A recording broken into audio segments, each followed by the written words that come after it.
Et vous êtes sur Vivre FM, la radio de toutes les différences. Merci. Et il est temps à présent d'accueillir notre invité épatant du jour. Et aujourd'hui, on parle hypnose avec notre invité hypnotique. Bonjour Florian. Bonjour Hugo. Merci d'être avec nous dans Vive, c'est épatant. Alors, vous êtes hypnotique sous votre pseudo. Hypnétique, avec un E. Hypnétique. Il y a un accent, c'est ça? Il n'y a pas d'accent. Il n'y a pas d'accent, ok, hypnétique. Mais vous êtes Florian dans la vraie vie. Déjà, comment vous avez débuté l'hypnose? Quel est votre parcours un petit peu? Alors j'ai eu un parcours un peu particulier. En effet, j'ai commencé l'hypnose, j'avais une précédente vie dans laquelle je faisais du marketing. D'accord. Suite à des difficultés professionnelles, j'ai découvert l'hypnose vraiment au hasard.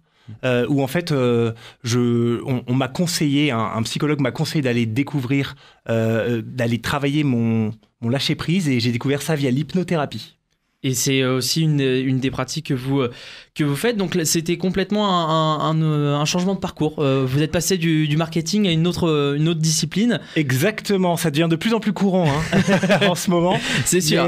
Mais oui, tout à fait. Et est-ce que vous avez comment vous avez étudié l'hypnose? Déjà, est-ce que l'hypnose, ça s'étudie en soi? L'hypnose, ça s'apprend. En fait, tout le monde peut devenir hypnotiseur. C'est comme de la musique, tout le monde peut faire de la musique. Maintenant, tout le monde ne va pas forcément devenir Jimi Hendrix du jour au lendemain. Donc c'est vraiment comme ça qu'il faut le voir. Il y a un manuel, vous avez pris des cours, il y a eu des cours, vous devez prendre des cours avant ou Il y a des livres, il y a des formations, il y a des vidéos YouTube, il y a vraiment plein de choses maintenant pour apprendre l'hypnose. Et ça fait combien de temps que vous faites ça depuis? Maintenant, ça va faire 3 ans. 3 ans que vous êtes mis à plein temps dedans. Pareil, vous avez commencé avec ces vidéos YouTube, certainement aussi. Alors moi, j'ai commencé... Non, j'ai commencé par un bouquin. Moi, je suis vraiment en autodidacte par un livre. Exactement, c'est vraiment comme ça que j'ai commencé. Et depuis, je fais de l'hypnose de rue. C'est-à-dire que je propose dans la rue, notamment à Paris, de pouvoir faire découvrir l'hypnose aux passants et faire découvrir aux passants la capacité extraordinaire de leur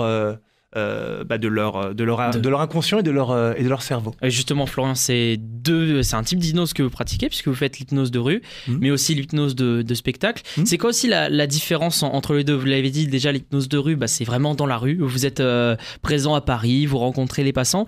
Et vous, l'hypnose de spectacle, c'est un peu différent. Vous n'avez pas une tournée, vous n'êtes pas résident dans un théâtre. Vous, c'est vraiment une autre section de spectacle. Exactement. Pour l'instant, je suis pas encore en tournée. J'aimerais bien peut-être un jour, je me le souhaite.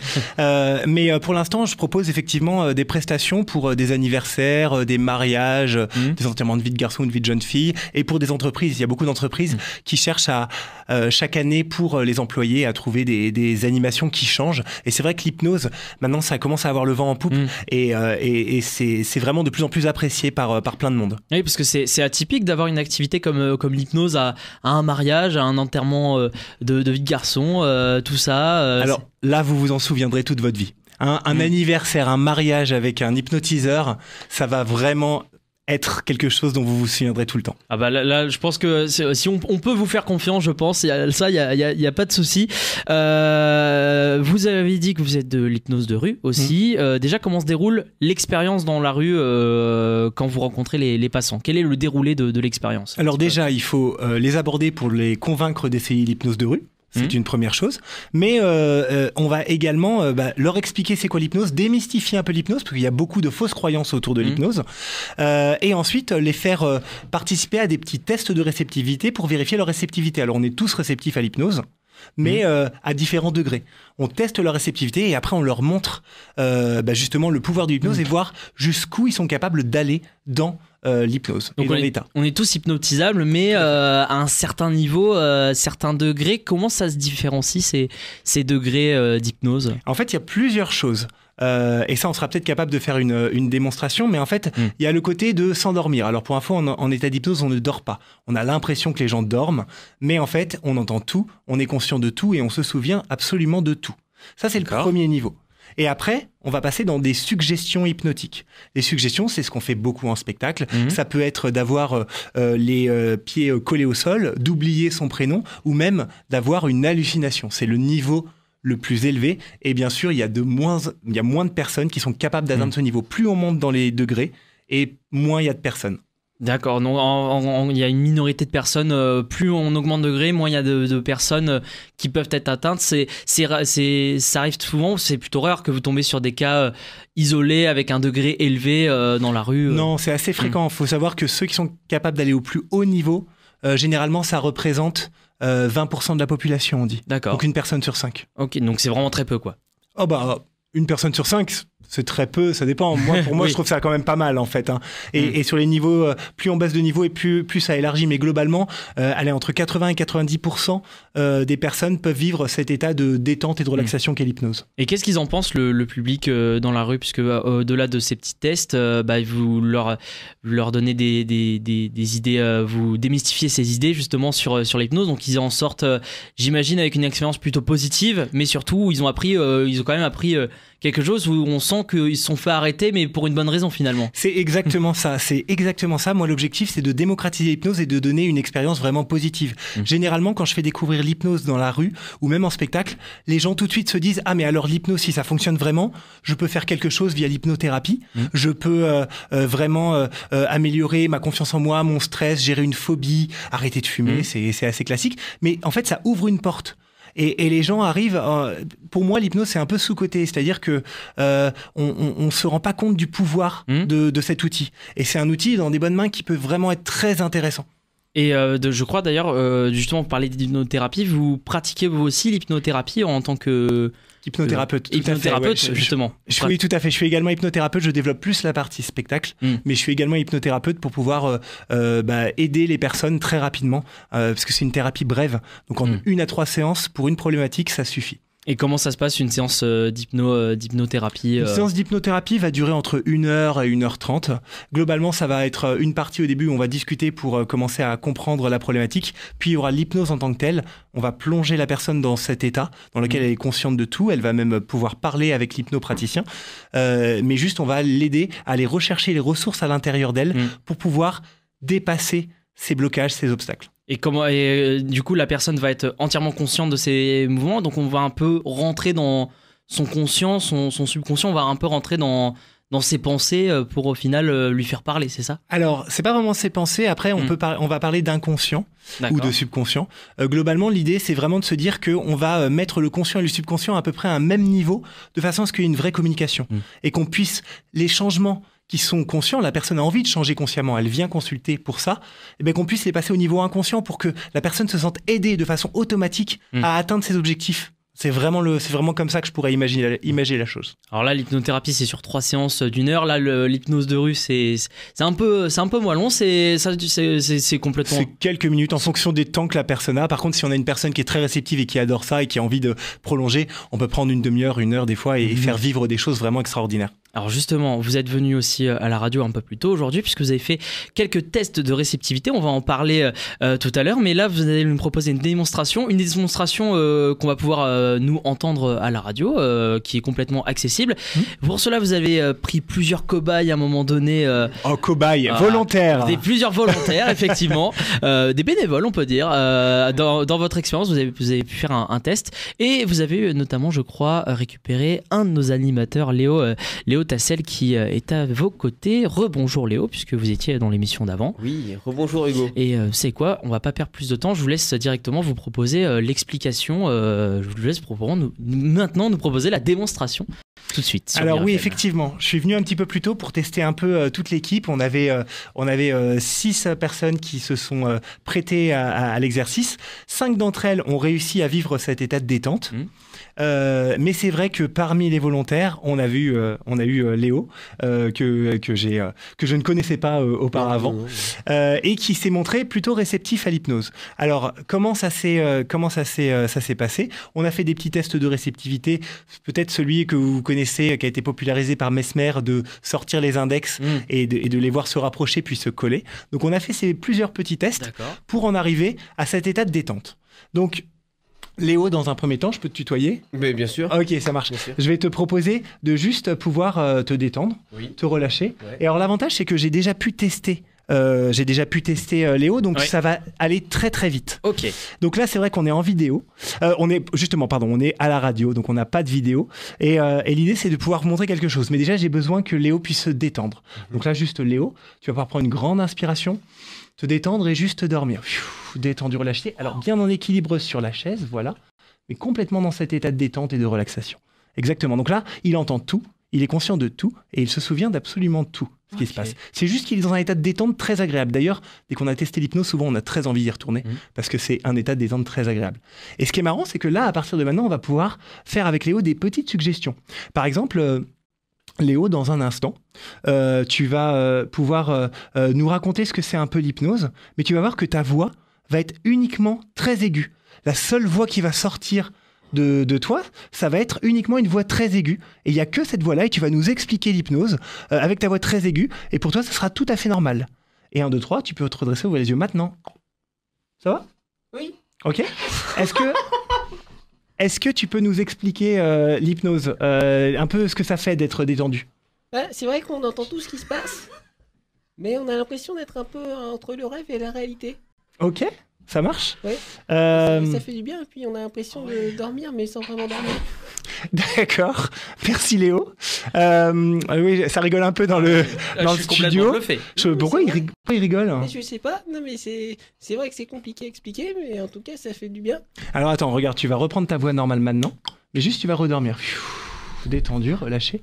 Et à partir de maintenant, dès que tu vas entendre le mot Vivre FM, tu vas n'avoir qu'une envie, c'est de dire dans le micro à fond « J'adore Vivre FM ». Tu pourras pas t'en empêcher. Dès que tu entendras le mot Vivre FM, tu pourras pas t'empêcher de dire dans le micro « J'adore Vivre FM ». Et à chaque fois, tu pourras pas t'en empêcher. Mais tu peux rouvrir les yeux maintenant. Non, mais donc sérieusement, tu nous disais l'hypnose, ça fait quoi ? C'est compliqué à expliquer, on entend tout ce qui se passe. En même temps, on est un petit peu ailleurs et on sent vraiment bien, complètement détendu. Parce que là on est donc sur Vivre FM. J'adore Vivre FM. D'accord. Ok. Oui, enfin, j'ai beaucoup. Ok. Mais donc, du coup, est-ce que Hugo, tu peux me rappeler le nom de la station, s'il te plaît ? Et bien sûr, on est sur Vivre FM 93.9. J'adore Vivre FM. Ah oui, mais effectivement, en plus, vous animez sur cette radio aussi, sur Vivre FM, le monde de Léo. J'adore Vivre FM. Et effectivement, c'est bien ça. Ah oui, je suis complètement bluffé par contre. Je sais pas de quoi il parle. En tout cas, elles sont belles les bonnettes rouges Vivre FM. J'adore Vivre FM.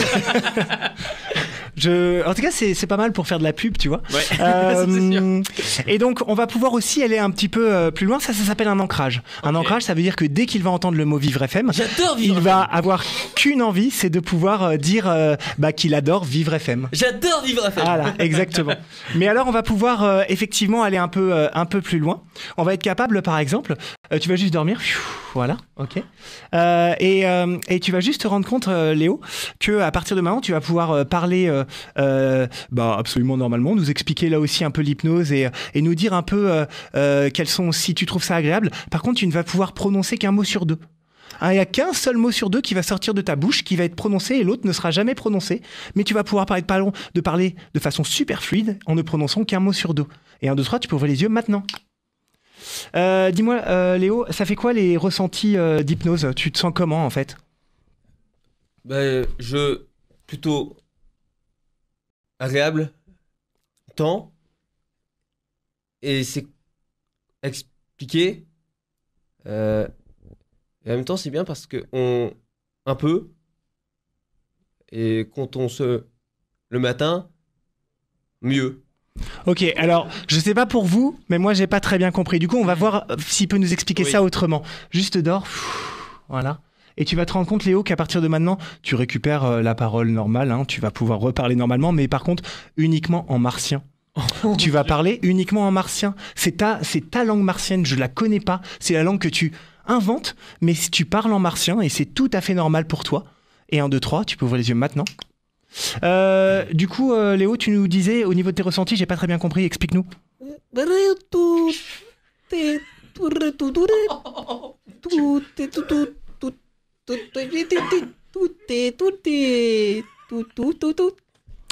Eh ben, c'est tout de suite beaucoup plus clair. Oui, je pense que on peut vraiment remercier. On n'a même pas besoin de traduction en plus. Et on va terminer là la démo. Juste pour terminer, tu vas juste de nouveau pouvoir dormir. Voilà. Et Léo, tu vas récupérer ta parole, tout simplement, sauf que tu vas te rendre compte qu'on va changer un peu tout le studio. En fait, tu vas te rendre compte que c'est ton émission. C'est ton émission. Et que la personne à ta droite, tu vas voir, c'est Nicolas Sirkis, le leader d'Indochine, parce qu'on a appris un peu plus tôt que c'était sa star préférée. Tu vas voir qu'il y a Nicolas Sirkis sur ta droite, c'est ton émission, et tu vas avoir très envie de poser plein de questions à Nicolas Sirkis. Par contre, tu vas voir, ça va être les questions les plus inutiles. Pour toi, elles vont être très importantes, et tu vas te dire que tout le monde cherche à savoir les réponses à ces questions, mais pour toi, ça va être les questions les plus inutiles que tu vas poser en question à Nicolas Sirkis. Tu vas voir, à 1, ça commence à devenir réalité, à 2 et à 3, tu peux ouvrir les yeux maintenant. Bonjour à tous et soyez bienvenus en direct dans mon monde avec waouh, alors je ne le savais pas du tout, je pense que c'est une surprise, ça doit être le 1er avril. J'ai l'honneur d'avoir avec moi aujourd'hui monsieur Nicolas Sirkis d'Indochine. Bonjour Nicolas. Mais avec plaisir, bonjour Léo. Bon, j'imagine que ça va bien. Ça va très très bien, ravi d'être ici. Alors Nicolas, question que tout le monde se pose et le mystère est encore secret. Vos bottines sur scène, c'est quelle pointure? Bah écoutez, c'est très simple Léo, mes bottines c'est de la taille 42, les 2 pieds. Hein. Je mesure la taille, la même taille, mais c'est vrai que de temps en temps je change de temps en temps de bottines. C'est vrai que je me sens plus confortable. Très bien, et au niveau de la coupe de cheveux, là on est sur du blanc, est-ce qu'il va y avoir une autre couleur, peut-être du rouge bientôt? Ah non, peut-être un peu de rouge en effet, peut-être une moitié rouge, une moitié bleue, on verra, une moitié rose, on ne sait pas. Très bien Nicolas, qu'est-ce qu'on peut vous souhaiter maintenant? Eh bah écoutez, on va nous souhaiter une belle sortie pour notre prochain album, notamment on est en train de travailler dessus. Et puis une bonne émission surtout. Et surtout une bonne émission.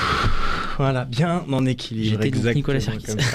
Et voilà, et à partir de maintenant Léo, tu vas rouvrir les yeux et tu vas être en pleine forme, te souvenir de tout dans les moindres détails et te rappeler de tout. Et tu vas redevenir exactement normal comme avant, le Léo qu'on a connu avant. Et 1, 2, 3, tu peux ouvrir les yeux maintenant. Et on peut l'applaudir. Wow. Bravo. Franchement, je voyais toujours l'hypnose à la télé, mais maintenant c'est la première fois que je vois ça en vrai, donc je peux un peu plus témoigner. Mais j'ai 36 milliards de questions qui arrivent là, c'est pas possible. Vas-y, mais Léo, vous êtes toujours né au Havre, enfin vous êtes à côté, oui. Oui, à côté du Havre. Justement, le Havre, c'est votre club de foot favori. Oui. Ils ont perdu hier, je crois notamment. 2-0 contre Montpellier. Voilà, donc ça c'est vrai et véridique. Je crois que ça me dit, vous avez également apprécié le moment. Vous avez fait un événement plutôt sympathique. Oui, mais, tout à fait. Et franchement, c'est incroyable, Florian. Mais j'ai 36 milliards de questions, mais franchement, l'hypnose, ça doit se vivre dans la rue, ça c'est sûr. En spectacle aussi. Non, et en spectacle aussi. Une expérience incroyable. Donc là, Léo, il fait une drôle de tête, mais tout va bien. C'est rigolo parce que je sais tout. Mais est-ce qu'ils nous entendaient justement quand on réagissait, quand on réagissait rire et tout, même moi j'avais envie de rire intérieurement, mais j'étais bloqué. Même quand je faisais Nicolas Sirkis, genre je pouvais dire n'importe quoi et mes questions c'était de la grosse merde, mais du coup, je me mettais dans l'optique de chercher des questions vraiment. L'improvisation.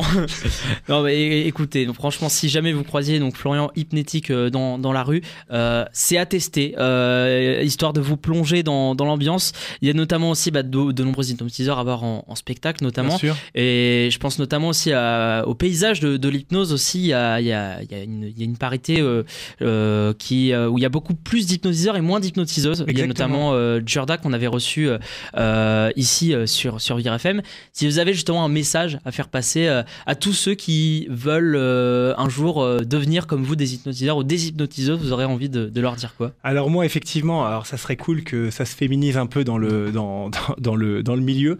C'est encore beaucoup d'hommes et Djurda montre la voie, donc ça c'est vraiment génial. Et mon conseil serait déjà d'être curieux. En fait pour moi c'est la curiosité.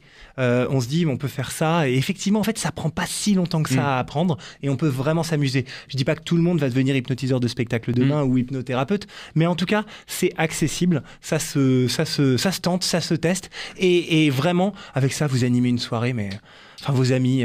Et tout le monde s'en souviendra, ça c'est sûr. Alors ça, même déjà Léo en tant que pratiquant, je pense qu'il s'en souviendra, et même moi aussi en voyant pour de vrai, on est tous bluffés, ça c'est sûr. Et écoutez, on va pouvoir vous suivre sur les réseaux sociaux, aussi. Donc Hypnétique sur les réseaux sociaux, on mettra ça dans la description. C'est comme hypnotique, mais avec un E à la place du O, et parce qu'il y a le mot éthique, même s'il n'y a pas le H, mais c'est important pour moi la bienveillance et l'éthique dans la sonorité, effectivement. Exactement. Et on vous retrouvera sur les réseaux sociaux si jamais, et puis je vous rappelle, on vous retrouve un peu dans la rue à Paris aussi. Donc si jamais vous avez la chance de croiser Hypnétique dans Paris, n'hésitez pas à vous prêter à l'exercice. Merci beaucoup Florian. Merci Hugo, merci Léo. Merci beaucoup, à très bientôt. À bientôt. C'était un podcast Vivre FM.